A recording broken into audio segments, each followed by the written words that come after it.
नमस्कार। मैं मूलशंकर गौड़ आपके सामने जानकी सेतु के पास गंगा जी के तट पर आपका स्वागत करता हूं, दर्शन कराता हूं माँ गंगे के। देखो कितनी शांत और अविरल धारा बह रही है। देखिए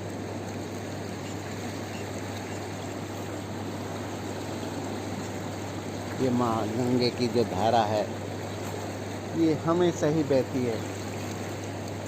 और लोग कहते हैं कि गंगा मैली हो गई। मैं दिखाता हूँ आपको।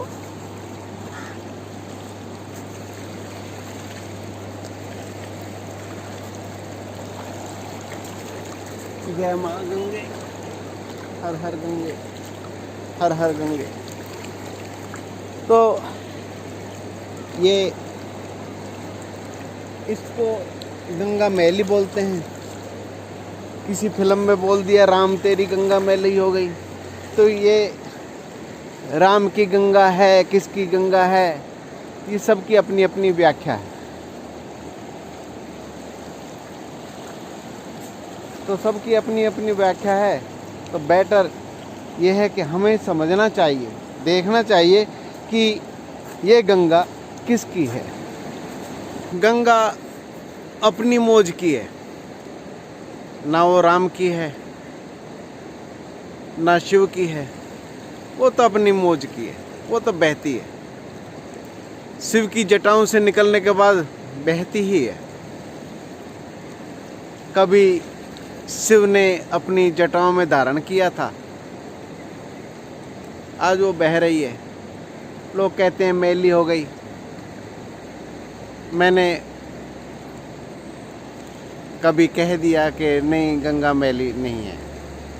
और ये मैं बताना चाहता हूँ कि गंगा मैली वाकई में ही नहीं है और कभी हो नहीं सकती। हमारे थोड़े से प्रदूषण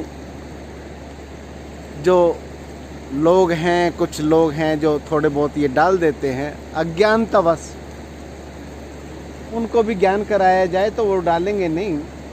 और यह नमामि गंगे के तहत और बहुत से प्लांट लगाए गए हैं और जो बहुत बेहतर तरीके से काम कर रहे हैं। मेरा मानना है कि वो करते ही रहेंगे और गवर्नमेंट का प्रयास रहेगा। उसके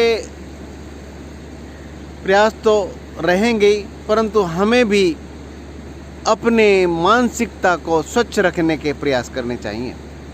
जो हम संकल्पों से दूषित हो गए हैं।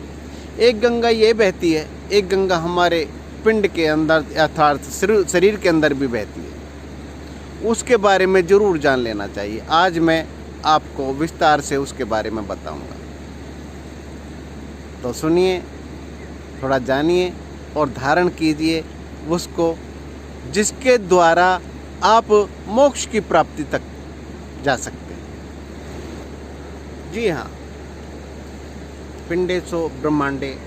मैं कह रहा हूँ कि जो घट में हो रहा है वही बाहर भी हो रहा है। जैसे गंगा जमुना सरस्वती है, उसी प्रकार से हमारे शरीर में इंगला पिंगला सुषुम्ना के रूप में गंगा बहती है। गंगा जमुना सरस्वती। तो हमें इसे दूषित नहीं करना चाहिए, जो कि हम स्वार्थवश दूषित कर लेते हैं। वो स्वार्थ बहुत छोटा है, उसके कारण हम जो गंगा बह रही है हमारे अंदर उसको दूषित करते हैं। उस प्रदूषण को स्वच्छ करना बहुत ज़्यादा ज़रूरी है और वो बहुत आसान से हो सकता है, परंतु हम प्रयास नहीं कर रहे हैं। यही विडंबना है। पहले मैं आपको बता देता हूँ कि गंगा हमारे शरीर में कहाँ बहती है और जमुना कहाँ बहती है और सरस्वती कहाँ बहती है। मैं बता रहा था कि गंगा हमारे शरीर में कहाँ बहती है और जमुना कहाँ बहती है और सरस्वती कहाँ बहती है। कहते हैं ना, गंगा जमुना सरस्वती का जहाँ पे संगम होता है वहाँ पे स्नान करने से मोक्ष की प्राप्ति होती है। हाँ, सच्चाई है।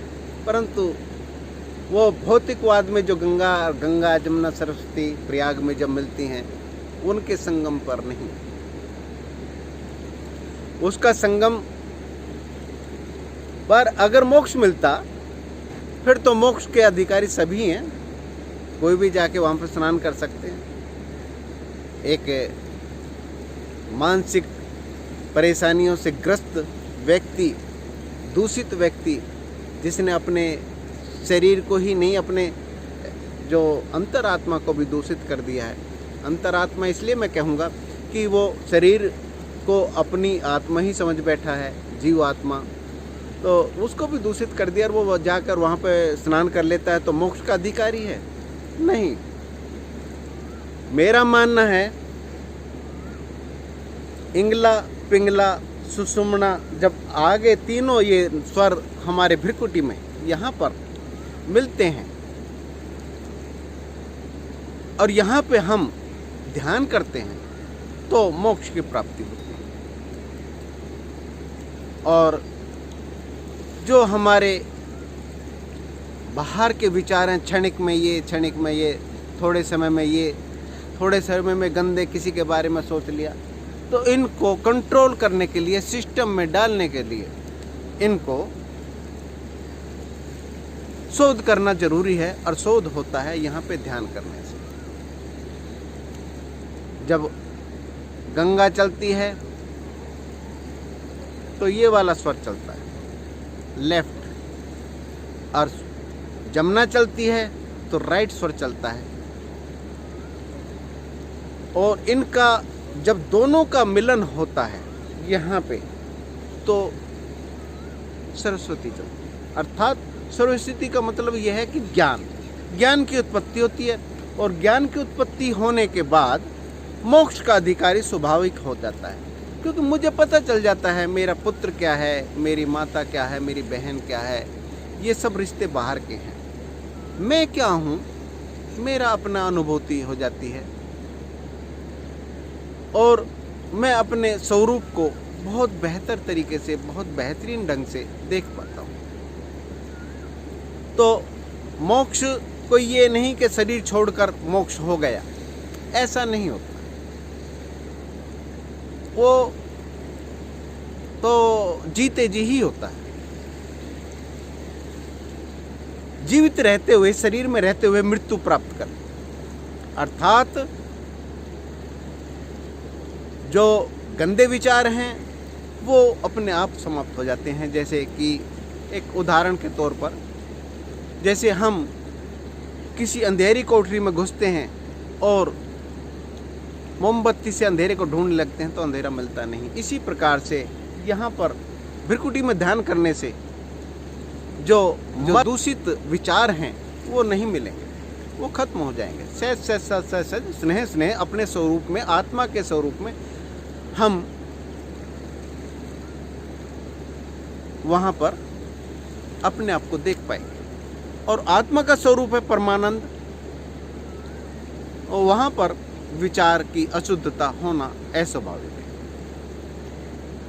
मेरा यही आप लोगों से अनुरोध है कि गंगा मैली को दूर किया जा सकता है, परंतु विचारों की जो मलिनता है उसको दूर करना बहुत ज़्यादा जरूरी है, जिससे कि हम फिर गंगा को मैली नहीं कर पाएंगे, करेंगे ही नहीं।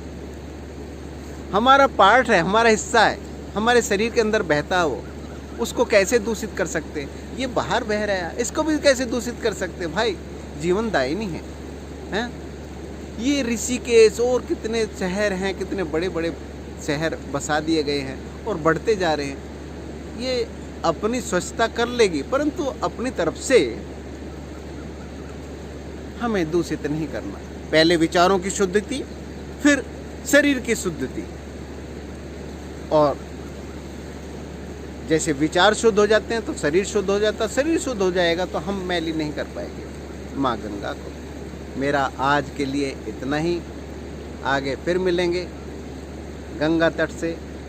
एक छोटा सा सीन मैं आपको दिखाता हूँ, बहुत प्यारा सीन है। देखिए पहाड़ों से किस तरीके से बादलों का निर्माण हो रहा है और आप भी उस प्रकृति का आनंद लीजिए।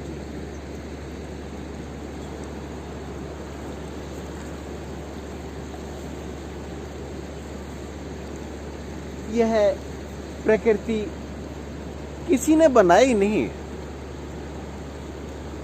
ये अपना खुद ब खुद शिव संकल्प से उत्पत्ति है। और शिव संकल्प से उत्पत्ति होने के कारण जो सिद्ध महात्मा है इसमें अपने विचार डालते थे, जिससे कि यह है हमारे सुखों के लिए कभी बारिश, कभी गर्मी, कभी ठंडा, ये अपने आप नियंत्रित होता रहता है।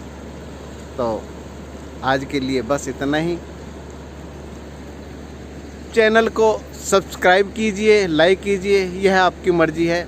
मैं यह ज़रूर चाहता हूँ कि आपका मूल शंकर गॉड उस स्टेज से बोल सके जो किसी के जीवन बचा सकता है, वो विचार। आगे मिलते हैं आपको एक बढ़िया से टॉपिक के साथ। नमस्कार। हरि ओम। हर हर गंगे। हरि ओम।